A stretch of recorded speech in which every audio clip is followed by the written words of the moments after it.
नमस्कार, मैं हूं अमित पाले। दोपहर के 12 बज रहे हैं और आप देख रहे हैं प्रहार। बुलेटिन में सबसे पहले बात करेंगे कर्नाटक में मुख्यमंत्री पद पर छिड़ी तकरार को लेकर, जिसको लेकर अब कांग्रेस हाईकमान के आदेश पर डैमेज कंट्रोल की कोशिश की जा रही है। सिद्धरमैया और deputy CM DK Shivakumar ने आज एक साथ ब्रेकफास्ट किया। दोनों के बीच काफी देर तक बातचीत भी हुई। अब नाश्ते के दौरान की तस्वीरें भी सामने आई है। इसके बाद दोनों नेताओं के ओर से एक जॉइंट प्रेस कॉन्फ्रेंस किया गया, जिसके जरिए मैसेज देने की कोशिश हुई है कि सब कुछ ठीक है, ऑल इज वेल, कि कर्नाटक कांग्रेस और सरकार में कुछ भी फिलहाल गलत नहीं है, ऑल इज वेल है। लेकिन मीटिंग से कोई सॉल्यूशन निकल नहीं पाया है। हालांकि जॉइंट प्रेस कॉन्फ्रेंस में दोनों नेताओं ने कहा है कि पार्टी का आलाकमान जो कहेगा वो मानेंगे। डीके ने कहा कि हमारा सिर्फ एक गुट है और वो है कांग्रेस। कर्नाटक के डिप्टी सीएम ने कहा है कि 2028 में सरकार बनाने के मकसद से काम करेंगे। जनता से किया गया वादा करके सरकार चला रहे हैं और सीएम मेरे साथ 1-2 दिन में लंच या डिनर भी करेंगे। वहीं सीएम सिद्धरमैया ने कहा है कि एकता बरकरार रहेगी, हम साथ हैं और एकजुट हैं, हमारे बीच कोई मतभेद नहीं है, हाईकमान जो भी फैसला करेगा उसे हम मानेंगे। तो ये तस्वीरें देख रहे हैं जिस वक्त दोनों के बीच मुलाकात हुई थी। We have worked together. The party, as the entire workers of the state, have jointly supported us, and the people of Karnataka has blessed us with a massive mandate. Whatever promises we have given to the people of Karnataka, it is our bound duty to deliver everything. The promises, whatever we had given to them, we have delivered. तो यहां पर आपने सुना कि DK Shiv Kumar कह रहे थे कि पार्टी को जो मैंडेट मिला है, जो वादे किए गए हैं जनता से, उसे पूरा करना फिलहाल उनकी सरकार का मकसद है। जब सिद्धरमैया बात कर रहे थे तो वो खुलकर कह रहे थे कि हमारे बीच में कोई भी मतभेद नहीं है और जो आलाकमान कहेगा हम उसे मानेंगे। टी राघवन हमारे साथ जुड़ गए हैं। राघवन, क्या हम समझ सकते हैं कि दोनों के बीच में भले ही कुर्सी को लेकर कोई फैसला ना हुआ हो, भले ही मनमुटाव अभी भी अंदर से बना हुआ है, लेकिन दुनिया के लिए उन्होंने बता दिया कि ऑल इज वेल, लेकिन साथ में यह भी बताया गया कि जो आलाकमान कहेगा वो हम मानेंगे। मतलब अभी भी जो चाहत है डीसीएम की सीएम बनने की बरकरार है।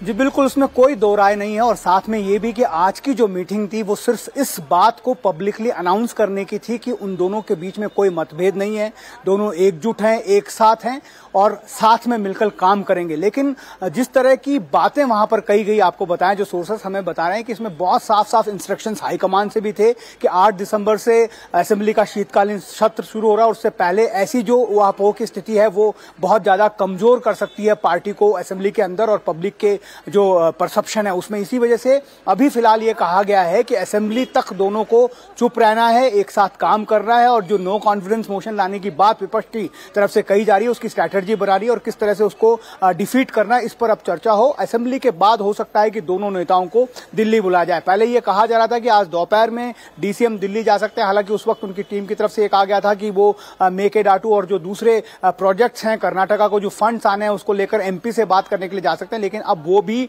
जो है कह सकते हैं कि वो नहीं जा रहे हैं। फिलहाल ऐसी कोई खबर हमको नहीं मिल रही है। और दूसरी बात, डीसीएम ने भी ये कह दिया कि कल या 1 या 2 दिन में वो सीएम को भी अपने घर पर लंच और डिनर के लिए इनवाइट करेंगे। तो अभी जो दिख रहा है अमित, वो बहुत साफ साफ है कि ऑप्टिक्स है, एक डैमेज कंट्रोल करने की जो बातचीत कही गई है, जो इंस्ट्रक्शंस दिए गए हैं आलाकमान ने, उसको यहाँ पर दोनों नेता पूरा करने की कोशिश कर रहे हैं। लेकिन ये साफ साफ दिख रहा है कि ये जो सीज फायर है वो सिर्फ टेम्परेरी है। चलिए, टेम्पररी सीज फायर ही सही, लेकिन जो अभी भी चिंगारी है वो तो धधक रही है डीके शिव कुमार के जहन के अंदर, जो कभी भी फूट सकते हैं या फिर आंख के गोले में तब्दील हो सकते हैं। बहरहाल हम बात करेंगे बंगाल की, जहां पर एसआईआर के मुद्दे पर ही घमासान छिड़ गया है।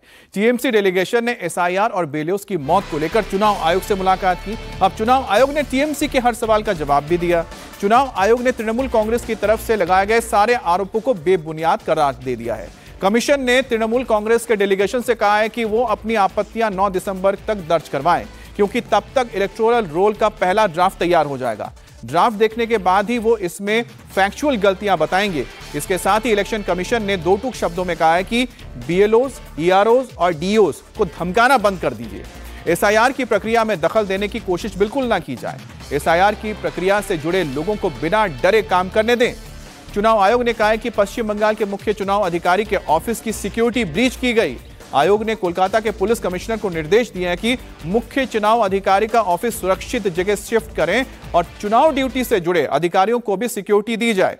इलेक्शन कमीशन ने कहा है कि जिन लोगों की मौत हो चुकी है, जो लोग दूसरी जगह शिफ्ट हो चुके हैं या जो फर्जी नाम वोटर लिस्ट में शामिल हैं, तृणमूल कांग्रेस के नेता बीएलओ पर ऐसे लोगों के नाम वोटर लिस्ट से ना हटाने का दबाव ना डालें। इसे तुरंत रोक जाना चाहिए। आयोग ने कहा है कि संविधान के मुताबिक सिर्फ भारतीय नागरिक को वोट देने का अधिकार है, विदेशी या घुसपैठिया वोट नहीं दे सकता है। ऐसे में जो लोग देश के नागरिक नहीं हैं, उनके नाम को लिस्ट में रखने के लिए टीएमसी की ओर से कोई भी दबाव ना दिया जाए बीएलओस पर। और टीएमसी के एसआईआर पर सवाल उठाने पर बीजेपी ने पलटवार किया है। शुभेंदु अधिकारी ने कहा है कि ममता सरकार बांग्लादेशी घुसपैठियों का संरक्षण कर रही है। बंगाल में किसी बीएलओ की मौत नहीं हुई है। टीएमसी गलत आरोप लगा रही है और काम के दबाव से किसी भी बीएलओ की जान नहीं गई है। यह बंगाल में बड़ा बड़ा लेक्चर देती है और गणेश कुमार जी को थ्रेट करती है, ईसीआई को थ्रेट करती है, सीईसी के पूरा बॉडी को थ्रेट करती है, सीओ के खिलाफ गाली देता है, सीए का ऑफिस में गाली देना, पुलिस का सहारा लेते हुए 3 दिन तक लिफ्ट बंद करके रखना, ये सब यहाँ कर रहा है। और वहाँ 2 घंटा तक गणेश कुमार जी का पाँव पकड़ के रखा था। डेथ हुआ है मुर्शिदाबाद में सर? कोई डेथ नहीं हुआ, सब फालतू। इतना 80,500 बीएलओ है, बीमार हो सकता है, एक्सीडेंट हो सकता है, नहीं हो सकता है। इतना दिन तक 1 महीने 3-4 हफ्ता चल रहा है, इसमें क्या है? ये सब फालतू बात है सर। अभी आपको लगता है ये जो बांग्लादेशी मुस्लिम घुसपैठिया उनको संरक्षण देने के लिए ये सब कर रहा है। और बीजेपी की तरफ से लगातार ममता बनर्जी पर हमले किए जा रहे हैं। सुकांतो मजूमदार ने कहा कि ममता बनर्जी सिर्फ अपने मुस्लिम वोट बैंक और अवैध घुसपैठियों को बचाने के लिए एसआईआर का विरोध कर रही हैं, लेकिन ममता को समझना चाहिए कि एसआईआर सुप्रीम कोर्ट की मंजूरी से ही हो रहा है और यह बंगाल में होकर रहेगा। नहीं, वो तो कोर्ट भी गए थे। कोर्ट में क्या हुआ पहले वो तो बताइए। आप लोगों को पूछना चाहिए था प्रेस कॉन्फ्रेंस में कि आप लोग कोर्ट में गए थे, कपिल सिब्बल जैसे इतने बड़े वकील को खड़ा किए थे, तो फिर क्या हुआ उसको? What was the result of that? वो तो सवाल आपको पूछना चाहिए। कोर्ट से बड़ा तो कोई नहीं है। सुप्रीम कोर्ट ने स्पष्ट बोल दिया कि इलेक्शन कमीशन जो कर रही है वो भारत के संविधान के तहत है, भारत के एक्ट के तहत है। पीपल्स रिप्रेजेंटेटिव एक्ट जो है वो उसके तहत हो रहा है। वक्फ कानून जो बना है वो भारत के संविधान के तहत लोकसभा और राज्यसभा से पारित होकर आया है। भारत का संविधान कहता है कि भारत का लोकसभा राज्यसभा अगर कोई एक्ट बनाता है उसको हर स्टेट को मानना पड़ेगा। ममता बनर्जी कौन सी खेत की मूली है कि नहीं मानेगा? हिम्मत है क्या? भारत के संविधान का आप ओथ लोगे और उस एक्ट को नहीं मानोगे तो नहीं हो सकता। नहीं हो सकता। आप छोड़ दो पर कुर्सी, भारत के संविधान को मत मानो, फिर जाके बोल सकते हो। और एसआईआर को लेकर अखिलेश यादव ने एक बड़ी मीटिंग बुलाई है। उत्तर प्रदेश में चल रहे एसआईआर और वर्क प्रेशर की वजह से हुई बीएलओ की मौतों के मामले को लेकर बैठक बुलाई गई है। दोपहर 1 बजे ये मीटिंग बुलाई गई है। अखिलेश यादव मृतक बीएलओ के परिवार के आर्थिक मदद की बात करेंगे और बैठक के बाद अखिलेश यादव एसआईआर पर विपक्ष पर लगातार हमलावर भी हैं। इस बीच अखिलेश यादव ने एसआईआर को लेकर बड़ा बयान भी दिया है। अखिलेश यादव ने कहा है कि एसआईआर के बहाने ये लोग आरक्षण और नौकरी छीनने की कोशिश कर रहे हैं। बाबा साहब के दिए अधिकारों को छीनने की कोशिश की जा रही है। अखिलेश यादव ने और क्या कुछ कहा, आपको सुनवाते हैं।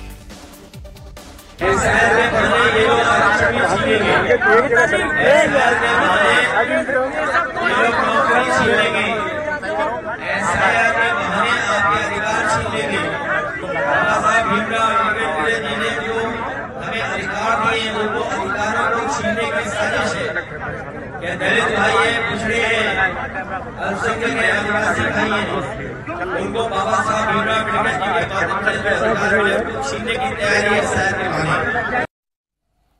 अब एक तरफ अखिलेश यादव यूपी में एसआईआर को लेकर सरकार को घेर रहे हैं, वोट काटने की चाल बता रहे हैं, तो दूसरी तरफ यूपी में एसआईआर का काम युद्ध स्तर पर किया जा रहा है। राजधानी लखनऊ में मुस्लिम वोटर्स में भी एसआईआर को लेकर काफी उत्साह देखा गया। मुस्लिम महिलाएं भी एसआईआर फॉर्म भरने के लिए पहुंच रही हैं। ग्राउंड जीरो से विशाल प्रताप सिंह की यह रिपोर्ट देखिए। लखनऊ में मौलाना यासूब अब्बास ने एसआईआर का फॉर्म सबमिट किया है और बीएलओ जो हैं उनको अपने फॉर्म को दे दिया है। अपनी जिम्मेदारी निभाई है मौलाना यासूब अब्बास ने। मौलाना साहब, किस तरीके से देख रहे हैं, क्योंकि पुराने लखनऊ में बहुत से लोगों के पास इस बात का अफवाह है, कंफ्यूजन है, भ्रम है कि फॉर्म नहीं भरा तो बांग्लादेश भेज दिया जाएगा। क्या कहना चाहेंगे मुस्लिम जो लोग हैं उनके साथ? मैं तमाम मुसलमानों से, तमाम इंसानों से ये अपील करना चाहता हूँ अपने भारत के नागरिकों से कि अपना एसआईआर फॉर्म जरूर भरें। और ये सब अफवाह की बात है कि यहाँ भेज दिया जाएगा, वहाँ भेज दिया जाएगा। आपकी आइडेंटिटी है, आपकी पहचान पत्र है और ये आपके लिए आगे चल के आपको प्रॉब्लम नहीं क्रिएट करेगा, बल्कि आपको बहुत सी सुविधाएं मिलेंगी इससे। लिहाजा उन सुविधाओं जो कल मिलने वाली हैं, उन सुविधाओं को देखते हुए आज आप अपना एसआईआर फॉर्म जरूर भरें। जो लोग नहीं भर रहे हैं उनसे क्या अपील करेंगे? बड़े अफसोस की बात है, लोग गलत बयानी कर रहे हैं और एसआईआर फॉर्म को लेकर भ्रम पैदा कर रहे हैं। मैं उन सबसे ये कहना चाहूंगा कि अगर कोई आदेश है सरकार की तरफ से तो उसका पूरी तरीके से पालन होना चाहिए और पालन के साथ साथ जो आपके कागजात हैं वो पूरी तरीके से दुरुस्त होना चाहिए। यानी कि जो फॉर्म भराया जा रहा है नाम काटने के लिए नहीं बल्कि नाम जोड़ने के लिए भराया जा रहा है। किसी का नाम काटने की बात नहीं है, हमने तो नहीं देखा। हमारे परिवार के तो किसी का नाम नहीं कटा, बल्कि हमारे परिवार में और नाम जोड़े गए। जो नई शादियां होकर आई हैं, नए बच्चे हैं, उनके सबके नाम जुड़े हैं। सबके नाम जोड़े जा रहे हैं। बीएलओ मैम, आप बताइए कि जो एरिया है, महिलाएं हैं, मुस्लिम महिलाएं हैं, उनका रुझान किस तरीके से चल रहा है? सर, हमारे एरिया की मुस्लिम महिलाएं भी काफी एक्टिव हैं। मैंने देखा वो टोटली डिजिटल होने की भी कोशिश कर रही हैं। परेशानी सिर्फ उन लोगों को आ रही है जिनके पास लैक ऑफ नॉलेज है और जो ये नहीं समझ पा रहे हैं कि हमारा नाम कहाँ पर है। जो लोग डिजिटल हैं वो टोटल अपनी लिस्ट ऑनलाइन पीडीएफ डाउनलोड कर रहे हैं और उसके अकॉर्डिंग अपना सर्च करके ढूंढ रहे हैं और हमारे पास अच्छे से हमें भी कोऑपरेट कर रहे हैं। और यूपी के बागपत में भी एसआईआर फॉर्म तेजी से भरे जा रहे हैं। 4 दिसंबर तक वेरिफिकेशन का काम पूरा करने का टारगेट है और इसे पूरा करने के लिए हर दिन काम किया जा रहा है। बागपत से हमारे सहयोगी कुमार सोनू की एक रिपोर्ट। एसआईआर यानी स्पेशल इंटेंसिव रिवीजन का जो काम है वो युद्ध स्तर पर चल रहा है और तमाम जो बीएलओज हैं वो पहले जो गणना प्रपत्र है वो घर घर जाकर बांट चुके हैं। अब उनके कलेक्शन का काम भी जो है वो अंतिम दौर में है और इस वक्त हम बागपत जिले में मौजूद हैं और यहाँ पर आप देखें तो ये तमाम बीएलओज हैं वो लोगों के घर भी जा रहे हैं कलेक्शन करने के लिए और उसके बाद ऐप के जरिए जो है घर पर अपने तमाम फॉर्म को अपलोड भी करते हैं, डिजिटाइज भी कर रहे हैं उसको, ताकि किसी भी तरीके से एक भी वोटर जो है वो ना छूटे। एक बीएलओ भी हैं, पहले उनसे बात कर लेते हैं फिर लोगों से बात कर लेंगे। भाई साहब, क्या नाम है आपका? जी, कुलदीप नाम है जी मेरा। कुलदीप जी, ये बताइए कि जो काम है आपका एसआईआर में, उसमें किस तरह का रिस्पॉन्स मिल रहा है? एसआईआर में हमें थोड़ी परेशानी तो है लेकिन रेस्पॉन्स अच्छा मिल रहा है, लेकिन वोटर बहुत मुश्किल से हमको खोज करनी पड़ रही है उनकी। अच्छा, शहरी इलाकों में? हाँ, शहरी इलाकों में खोज करनी पड़ रही है उनकी। अच्छा, ये बताइए कि लोग किस तरह की समस्याएं खासतौर पर लेके आ रहे हैं? लोग समस्याएं लेकर के आ रहे हैं कि उनकी वोट पहले तो उन्होंने बनवा ली अलग अलग बूथों पर और आज उनकी मिल नहीं पाती है एक जगह परिवार में। तो अब वो क्या कहते हैं कि हमारी वोट कहाँ है, इससे हमें भी परेशानी का सामना करना पड़ता है। से ज्यादा वोट कितनी मिल रही है? कितने ऐसे दिन में 10 में से एक से ज्यादा वोट कितने लोगों की? 10 में से तो क्या कहें, 100 में से लगाओ आप, 100 में से लगभग 2-4 वोट डबल मिल रही है, यानी कि 2-4% के करीब का नंबर है। कुछ वोटर भी हैं। आपका क्या नाम है बाबूजी? जी, मेरा नाम संजय जैन है। संजय जी, ये बताइए कि एसआईआर का फॉर्म भर दिया है आपने, सबमिट कर दिया? जी हाँ, हम घर में 4 सदस्य है और 4 सदस्य में हमने चारों ने ये फॉर्म भर चुके हैं। लेकिन क्या है, मोस्टली जो भी हमारे इसमें यहाँ पे केंद्र पे जो आदमी आता है तो वे हमें व्यक्तिगत वे सूचना न दे के केवल आस पड़ोसी सूचना देते हैं कि आप अपना फॉर्म भरिए। तो मैंने 4 फार्म भरने के बाद उन्हें दे दिया। देने के बाद में लेकिन आजकल जो कंप्यूटराइज ज़माना है, इसके बाद बार बार ये उपभोक्ता को कभी कोई कुछ किसी टाइप का फार्म, कभी किसी टाइप का फार्म भरने के लिए ये प्रेरित किया जा रहा है या मजबूर किया जा रहा है। ये पता नहीं कि ये बात मतलब कह रहे हैं उपभोक्ता के लिए सही है या नहीं है। ये बताइए, एसआईआर आपको लगता है होना चाहिए? ताकि देखिए, एसआईआर होना चाहिए वो तो ठीक है, लेकिन मोस्टली है कि कंप्यूटराइज ज़माने में आदमी को जब उसके पास में केवल उसके अंदर जो फार्म के अंदर मोस्टली होता है वो आधार कार्ड संख्या है और उसमें क्या करे एक व्यक्ति ही दूसरे के साइन वगैरह कर देता है, तो आधार कार्ड संख्या के से ही तो हम इसमें के एक प्रकार से केवल फार्म को वो भर रहे हैं। सर, मेरा नाम चित्रगुप्त है। चित्रगुप्त जी, ये बताइए, एसआईआर का फॉर्म जमा कर दिया आप? हाँ जी, हाँ कर दिया है। किस कोई परेशानी आपको लगता है एसआईआर होना चाहिए या नहीं? नहीं, होना तो चाहिए, जरूरी है। तो ये इसलिए जरूरी है कि पता तो लगेगा कि भाई कौन हमारे देश का कौन बाहर का है, ये पता लगना चाहिए ना। और अब बात करते हैं बिहार की, जहां पर तो एसआईआर हो चुका है और इस वक्त जो सरकार बनी है नई, वो एक्शन मोड में नजर आ रही है। सम्राट चौधरी ने नई सरकार में गृह मंत्री के तौर पर जैसे पदभार संभाला, उसके बाद अपराधी और अतिक्रमण समेत मंचलों के ऊपर कड़ा एक्शन लेने की उन्होंने तैयारी कर ली है। बिहार में महिलाओं और लड़कियों की सुरक्षा के लिए योगी सरकार की तर्ज पर एंटी रोमियो स्क्वाड तैयार हुआ है। काम शुरू हो चुका है। स्कूल कॉलेज से लेकर पार्कों बाजारों में मंचलों पर नजर रखी जा रही है। वहीं पर दूसरी ओर शहर शहर अवैध अतिक्रमण के खिलाफ भी बुलडोजर एक्शन चल रहा है। बिहार में नीतीश कुमार की सरकार एकदम बदले हुए तेवर के साथ काम कर रही है। अब बिहार में योगी मॉडल की तरह महिला सुरक्षा पर पहला फोकस है। बिहार में भी महिलाओं की सुरक्षा पर खासा जोर दिया जा रहा है। बिहार में एंटी रोमियो स्क्वाड की तरह शक्ति सुरक्षा दल तैयार हुआ है। हर स्कूल, कॉलेज, पार्क, बाजारों में महिलाओं और बेटियों के साथ छेड़छाड़ करने वाले मंचलों पर नजर रखी जा रही है। बिहार सरकार इसके लिए 2000 स्कूटी लेने की तैयारी कर रही है, जिस पर महिला पुलिसकर्मी लगातार गश्त करती रहेंगी।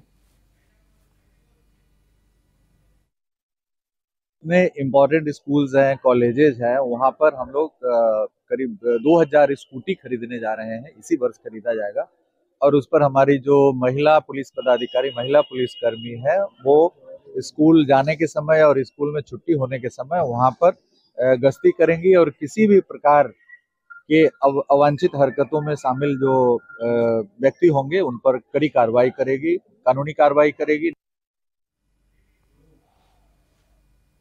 और पटना में एंटी रोमियो स्क्वाड ने काम करना शुरू कर दिया है। किस तरह से मंचलों पर नजर रखी जा रही है, समझिए हमारे संवाददाता नीतीश चंद्र की इस ग्राउंड रिपोर्ट के जरिए।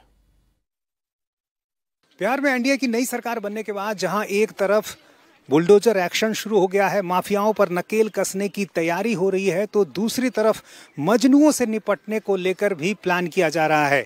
खासतौर से ऐसी जगहों पर जहां लड़कियां जाती हैं, स्कूल, कॉलेज, पार्क, उन सभी जगहों पर महिला पुलिसकर्मियों का एक विशेष दस्ता जो है वो तैयार किया जा रहा है।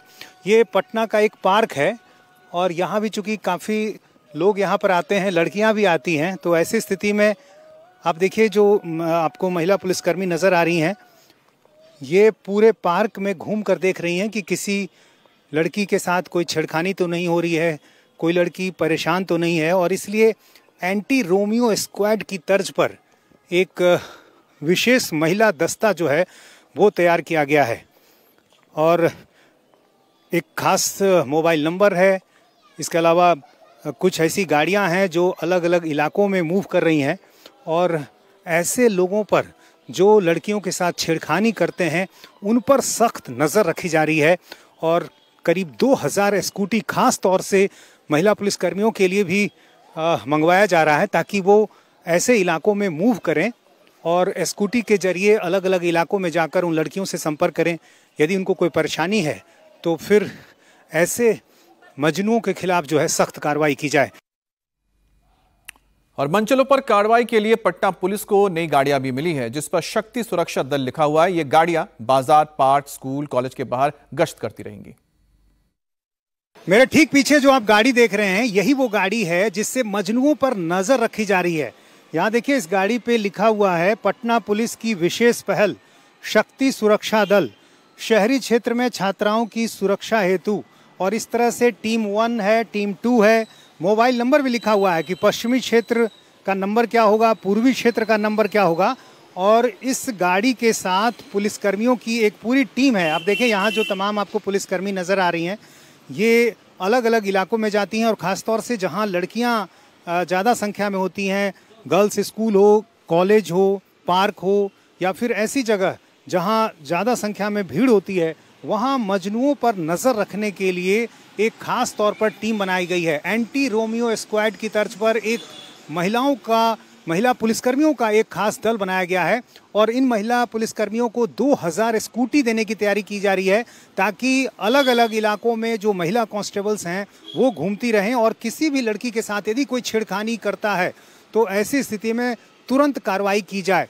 तो एनडीए की नई सरकार बनने के बाद जो कई नई पहल हुई है, उसमें एक नई पहल ये कि जो मजनू हैं उनको अब नज़र उन पर रखने को कहा गया है और ये कहा गया है कि इस तरह की घटना नहीं होनी चाहिए।